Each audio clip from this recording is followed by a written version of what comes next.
Hey there, welcome to episode 127 of the Cafe Genius Impresarios audio program. I am your host, Dan Hugo. We are recording this at 1:34 in the afternoon of Friday, August 1st, 2025.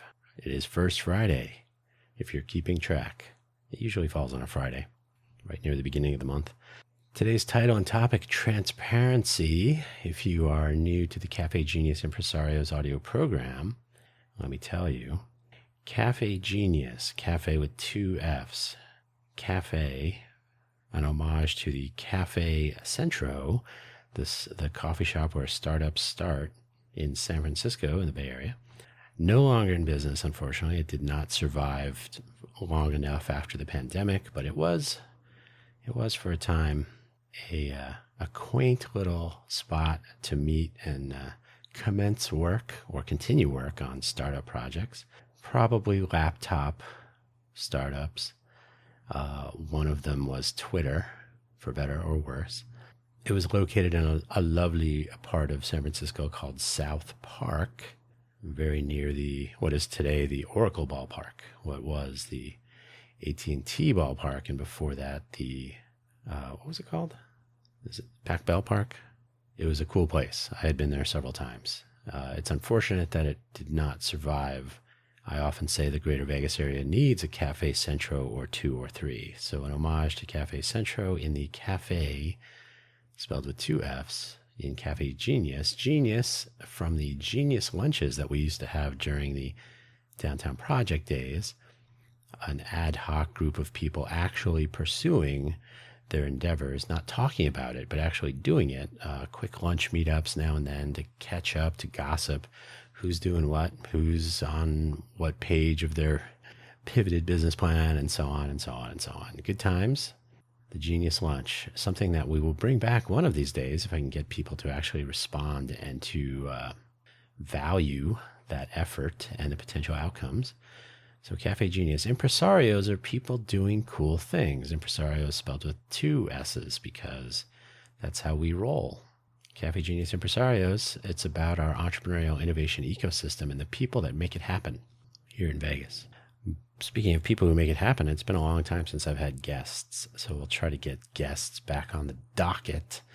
I'm toying with the idea of doing video interviews if there are guests, and then sticking with the audio essay format otherwise. Something to think about. We'll see on this August 1st. Hopefully, wherever you found this audio program, you're able to locate the episode description, which contains the show notes, including a brief summary, which I'll read to you, and the links for today's episode. There are a few links today, some reference materials. So we'll fly through those as quickly as possible.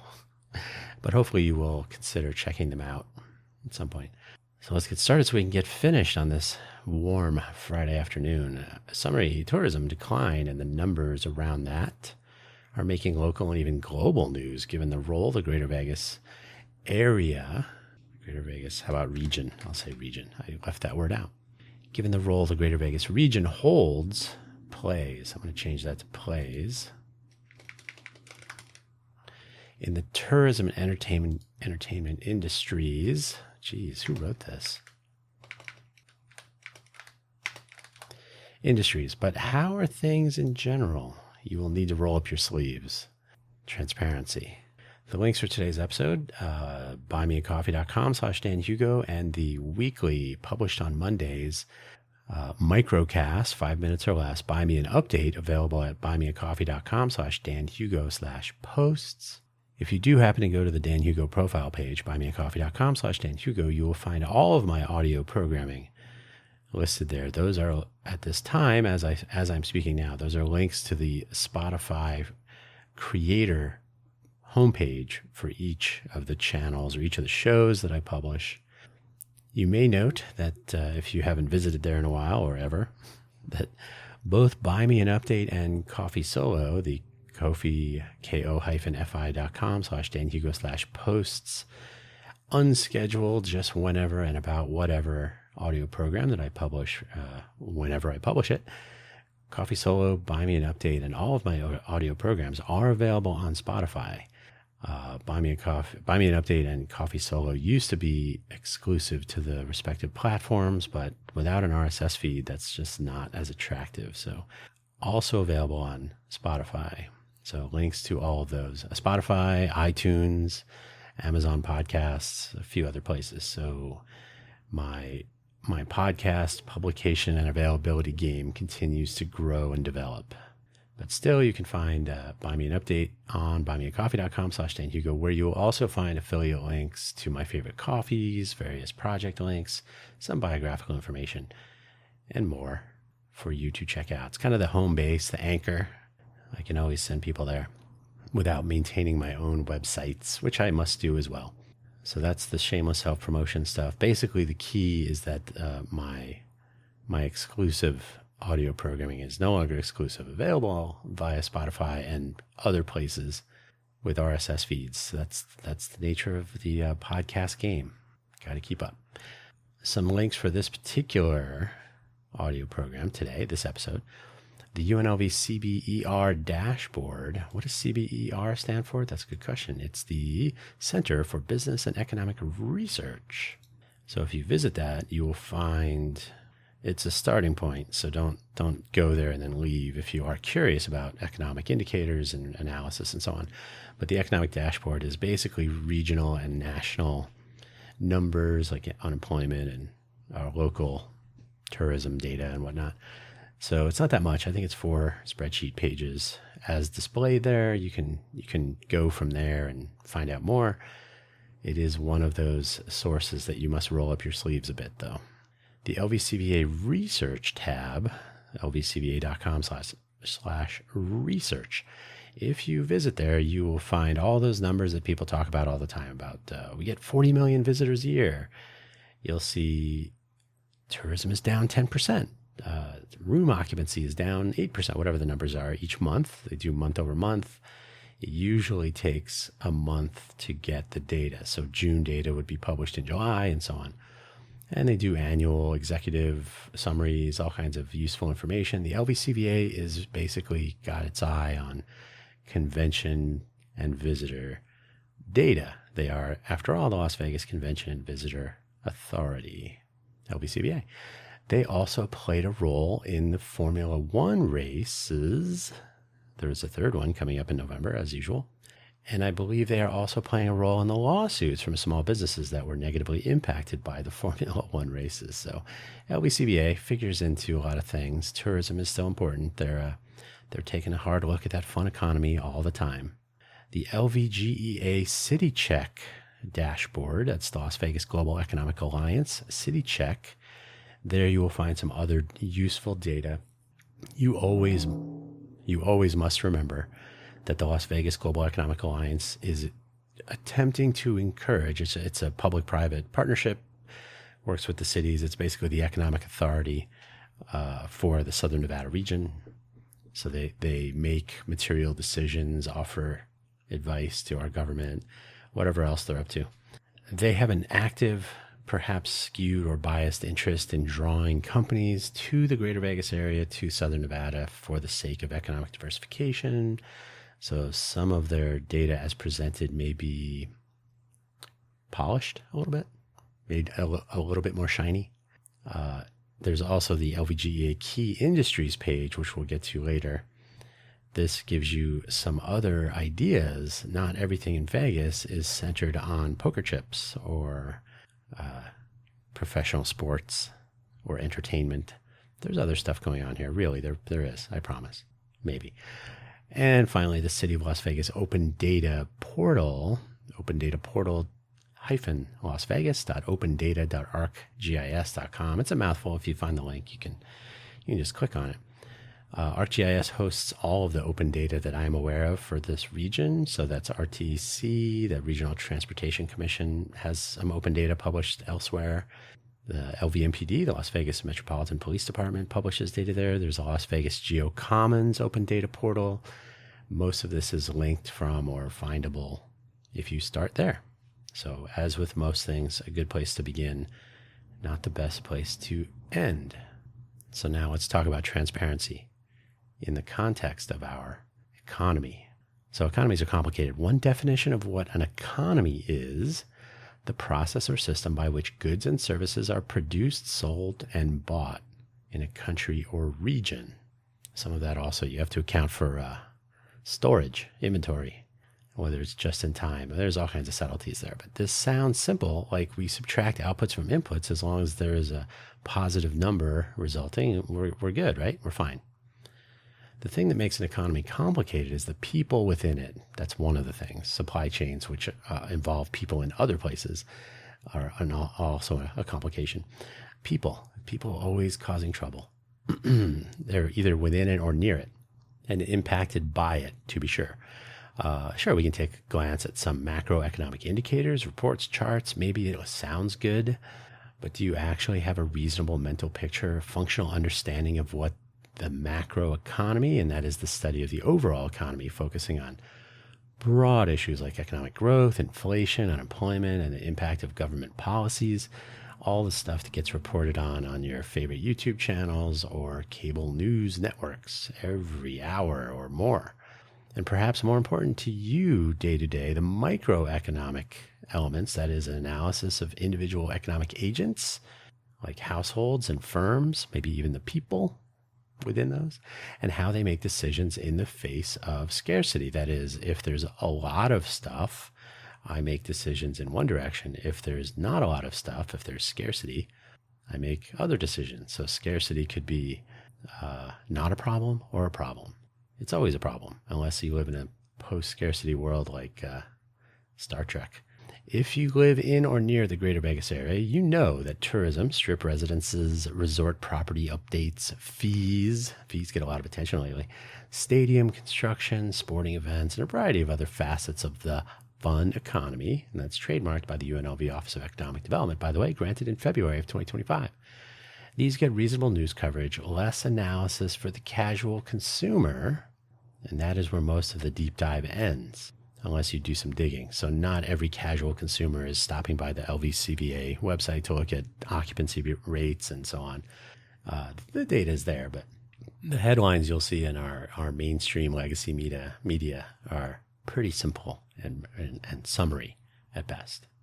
Now, I don't want to scare you. We are not digging today. Let me dash your hopes. One podcast is not going to crack this nut, and if one could, it probably is not this one. It's just not what our main focus is.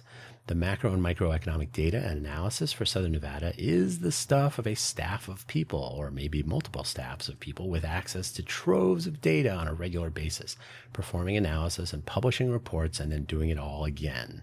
And they do that. You just have to go looking.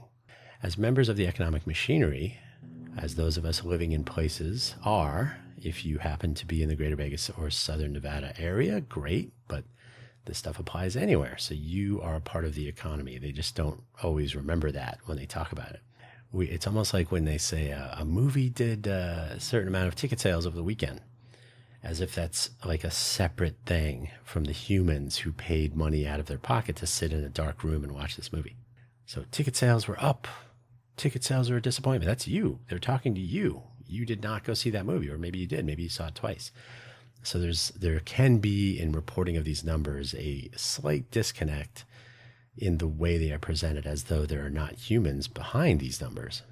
We should be aware of the macro and microeconomic indicators, the trends, and perhaps even some causal analysis. Causality is important. Knowing that eggs are expensive is one thing. Knowing price history and future projections, egg costs, including transportation visibility, like knowing what the real costs are for eggs, and why costs may have changed drastically over short intervals. Bird flu, for example, what is it? Why is it having the impact it is or was? And whether it is getting better or worse, and so on and so on and so on. Do you have time to go looking for these data, or maybe not? Sticking with eggs for one more sentence, the vast majority of eggs available to consumers in Southern Nevada are from somewhere else, which made egg prices in Southern Nevada higher, up near the top of the price list across the country when eggs were all the rage to be talking and complaining about. Knowing the backstory behind egg prices or anything in the macro or micro economy should be a possibility. And so locating trustworthy data and authoritative analysis on those data should be a matter of course.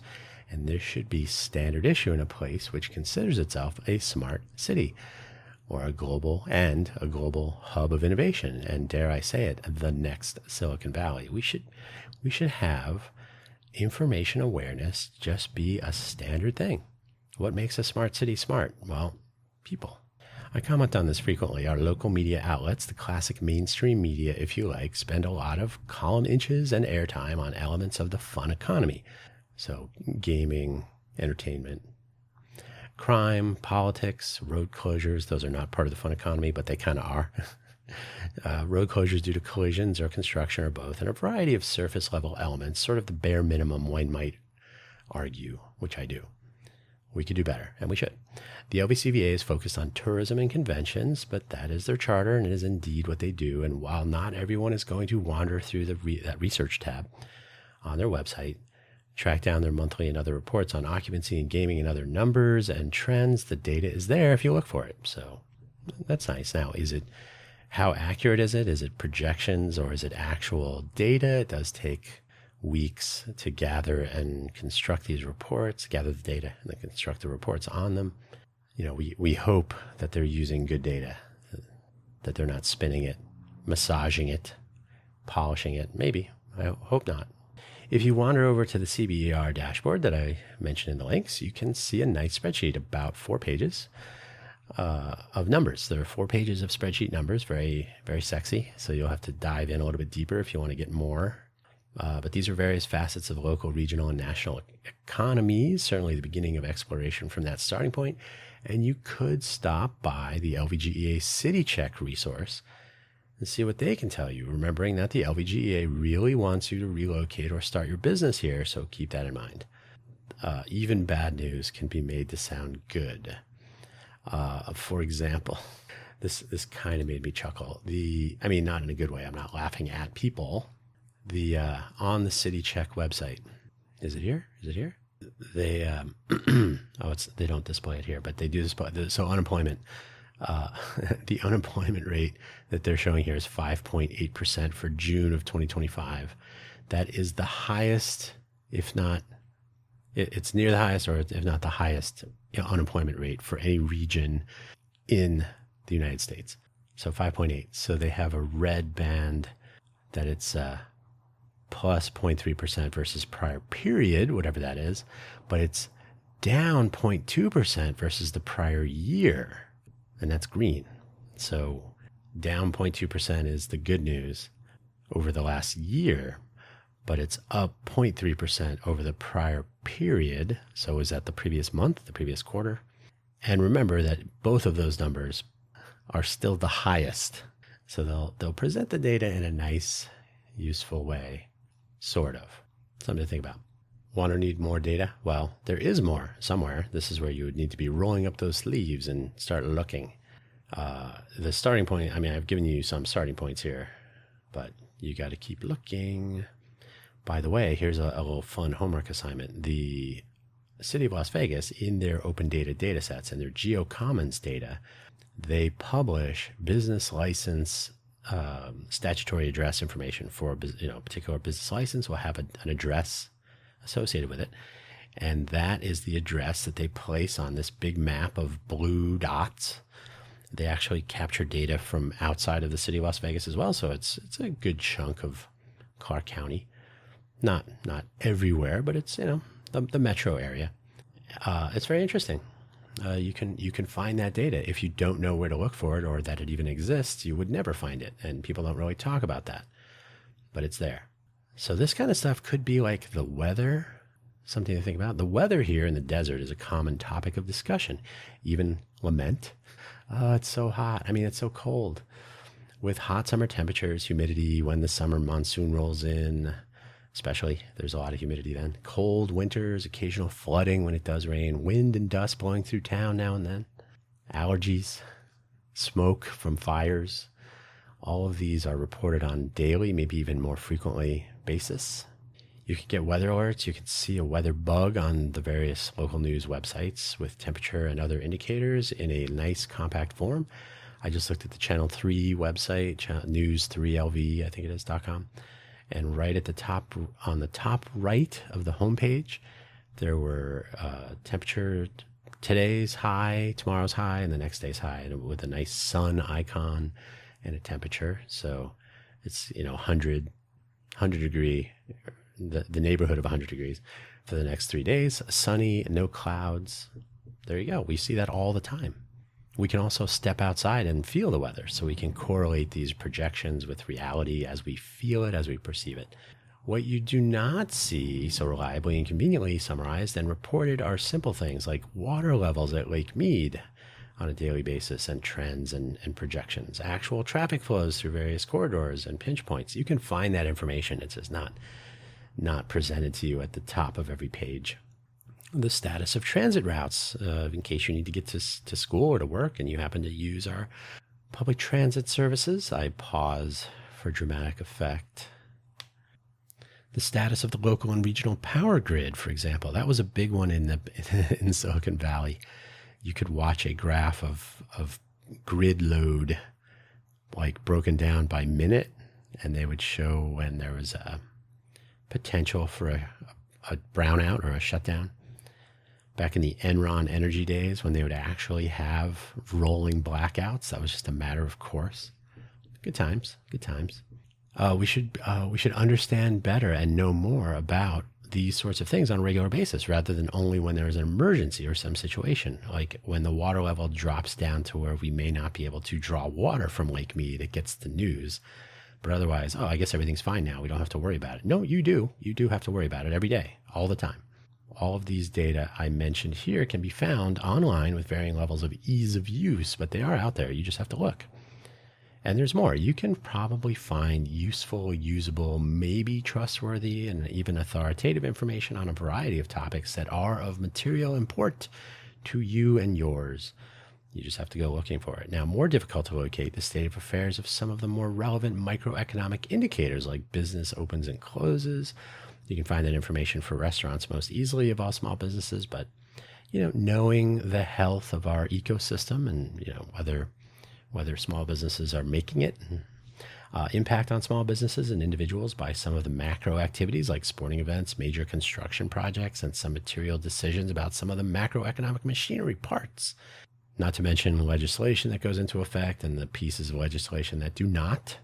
What's going to happen with that Summerlin media platform without the tax breaks of Hollywood 2.0? It's hard to say. That won't get attention for a while, even though there will be economic impact and maybe even environmental impact from that project.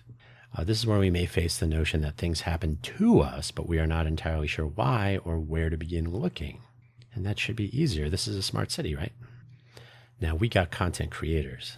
We need not rely on our local mainstream or legacy media outlets. The Las Vegas region is awash with independent media producers. Maybe you call them content creators or even influencers, wandering around the greater Vegas region, streaming live or capturing video for publication on their platforms of choice, usually platforms, plural, about the latest restaurants and bars, openings, and special offers and new coolness, things to do in Vegas in general, various challenges, the 24-hour challenge, or what to do with $100, or all sorts of variations on a theme. The best pools for the summer pool gatherings, swimming pools, the worst buffets, all sorts of fun things. The possibilities are endless. Well, they do sort of repeat themselves. Regardless of who is receiving compensation from whom, that's never really completely clear.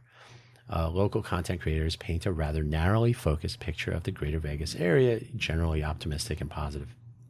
Focusing mostly, but not exclusively, many do escape these, but focusing mostly on the Strip and downtown.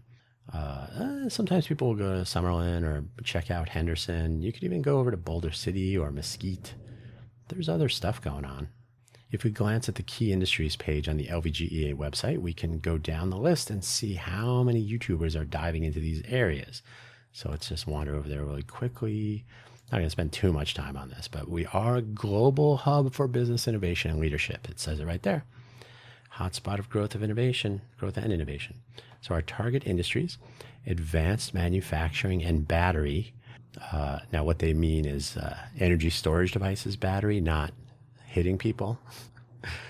Advanced manufacturing hub of the future. And I actually think that's probably reasonable to look at sustainable manufacturing practices given the level of research that is done on water and sustainability in this region. So kudos. Clean tech, what happens here can change the world. They have windmills, but I don't think we have windmills here. Solar panels, I'm not sure if solar panels have really caught on the way they may have, and they did shut down that that focused mirror project that was between here and LA. It's either shut down or it's shutting down. So, okay, but clean tech, solar and whatnot, great. Sports tech and entertainment, okay. The next big sports market. So they're really leaning into the fun economy and the fact that the WWE is here, I think. There's some other fighting, pugilistic research of some sort. Okay, that's nice. Fintech, processing powerhouse. I don't know if that really is a Vegas specific thing. Yeah, I don't know about that, actually. Fintech, we don't really hear about it too much. Healthcare and biotech. This is an up and coming, they call it an advanced science and medical research to improve lives globally. That's the tagline there. 22% growth in the biotech industry since 2018. That's great. Maybe. We'll see. UNLV is opening a medical school. I think they just had their first class, kind of inaugural, production by the street. So I think I just saw something about that in the news. Did I see it on a YouTuber channel? No. So all of these key industries that are not the fun economy specifically do not get mention, do not get any coverage here. So they are not really interesting. What you didn't see there was the so-called tech scene. There is this belief that the greater Vegas area is going to be, if it isn't already, the next Silicon Valley. That's not true, but it also doesn't mean that you cannot have people pursuing tech adjacent startups, small businesses. Those don't get any coverage, right? If you visit the Deal Room website, you may say, "Oh, there's a whole bunch of don't trust that data." I'm not going to say there are none, but Jacob and Norma and the gaggle of others that are wandering around Vegas, they basically stick to the fun stuff and they get the views, they get the traffic, they get the ad dollars, whatever other affiliate and other arrangements they have. Those who do deep dive outside of the usual fun economy box are few and far between, and they probably do not get the same level of attention by going outside of the fun zone. I don't know if the fun zone is trademarked. The fun economy is trademarked, as I mentioned. So hopefully I'm not upsetting anyone. It probably would be interesting if more independent content creators were driving and diving, as in you got to get around Vegas, diving into these other areas, especially if they focus on the actual people and microeconomic factors that make Vegas go. Is a startup pitch event going to get the views, though? Is a hackathon going to get engagement from a YouTuber or TikToker or Instagram creator and their audience to keep those ad dollars flowing? Maybe not. Our local legacy media feels the same way, and most of the time they aren't around either. Two sides of the same coin, really. So the city of Las Vegas would like to consider itself a smart city. Surely Clark County is aiming at being a global innovation hub with its planned innovation district. If that construction project does move forward, AI is to be a big deal here. The lithium mine at the, what is it called? Is it the McDermott culvert up in the Washoe County area? It makes battery technologies and energy storage the big thing for northern Nevada. But southern Nevada, it's going to be artificial intelligence. Why not real intelligence? I don't know. I used to ask people during my travels for Intel, the Intel Corporation, my former employer, many years ago at this point, whenever the topic of smart cities came up, what in their minds made a city a smart city? The usual suspects would emerge, like traffic reporting, air quality monitoring, some maps, access to information resources like the open data stuff I've linked to, and more. Oh, okay, I guess we're a smart city. I would, once they were done brainstorming some smart city features, ask if they left off any critical items. They couldn't think of any, so I would ask about the people. What about the people? Oh yeah. Oh yeah. Of course. Yeah. Yeah. Of course. Right. Right. Of course. I got to be honest with you that people don't always enter the equation when these things are being developed. Is it possible that those driving a smart city effort are doing so for the hype, for the headlines, the notoriety, to draw more economic diversity, maybe more tech companies that would lean into smart city technology development? Hey, we should go to Vegas and do our smart city stuff there. Surely drive, and by the way, I have talked about city as a showcase before. It's not necessarily a bad idea. Surely driverless vehicles and drones are part of a smart city, and we have those here. So we're good, right?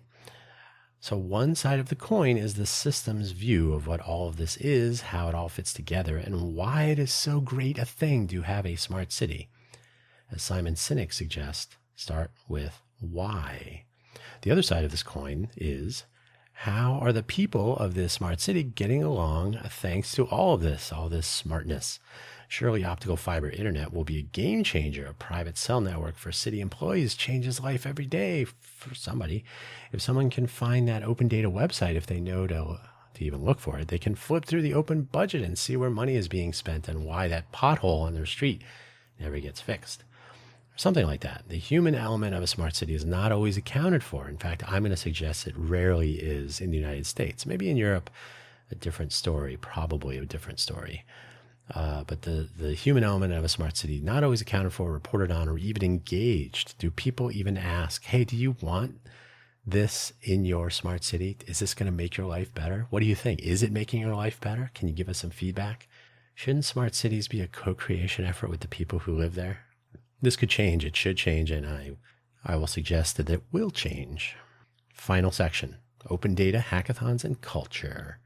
If you check out the open data starting point, there's a few open data sources that I mentioned for Vegas in this region, mostly accessible via that first link. So that you'll find the GeoCommons there. I don't know. Wait, do I have the link open? I don't know if they link directly to open performance. Okay, they got the GeoCommons there. They do not have the other stuff. So I'll just tell you that, first of all, I've linked to these in other episodes. So I've talked about this before, and we talk about this in the Innovate for Vegas Foundation, Let's Innovate for Vegas audio program. LVMPD, RTC, SNV, and is there one or two other ones? There are open data platforms. The ArcGIS open data platform exists, and there are various publishers, there are various producers of this data to allow for consumption of open data at city and regional scope. I don't know if Clark County publishes open data. Let's do a little live examination here. Open Web, FreeGIS data. Okay, so they publish some. If you look for open data, Clark County, you'll probably be mildly disappointed, but there is some. That is only the beginning. Keep looking. So if you check out that open data site, or maybe you live somewhere else, and maybe your locality has an open data set collection, a library of data that you can make use of or take a look at, you will have some idea what we might begin this journey with. You know what we need: more open data, a lot more, updated more regularly and more easily found and used. And it's not difficult to use, but it could be a lot easier. It's only easy to use if you know how to sort of filter through large spreadsheets or how to plot data on maps, depending on which you're looking at. We need to have hackathons, innovation sprints, if you like. Call them whatever you want. People in our Global Innovation Hub could and should participate in hands-on fashion in this smart city or smart county, if you like. I don't know whether it's actually smart or not. Does it have to be a development of an app? Does the whole hackathon have to be just apps? No. In fact, hackathons are not automatically Red Bull staying awake all night and writing code on a laptop or mobile device. Hackathons are a focused, collaborative effort to solve some problem or close some gap, or maybe a collection of them. It could be anything. A hackathon is really a methodology more than a particular specific recipe. The ticking clock is the important part, and the collaboration. So it's a focused, collaborative effort to solve some problems or close some gaps. That's it. There's nobody says a hackathon, got to write an app. The more diverse the skill sets and interest levels, the better. So if you have, I proposed a long time ago a smart city hackathon for Boulder City, out past Henderson, when they were putting together their city 10-year plan, I think, or five or 10-year plan. I think it was a 10-year plan. I said, what if you had people who live in Boulder City gather together while this document is being constructed, authored, researched, and so on? They said, hey, here are real situations that we have, things that could be done better, that could be solved, that could be addressed, that could be improved, things that we could get rid of, streamline some things, just a whole host of things that you learn or you realize, you notice from being in the place, living there, right?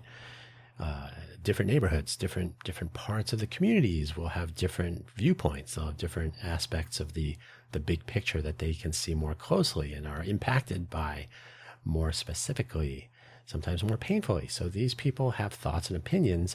What if you get everybody in a room who wants to participate and you say, okay, we're going to have a bunch of whiteboards, we're going to have a bunch of easels, we'll have some pens, we'll have some maps, we'll have subject matter experts, city employees and consultants who are here to answer questions, to discuss ideas, to offer their opinions on the viability and the feasibility of your suggestions.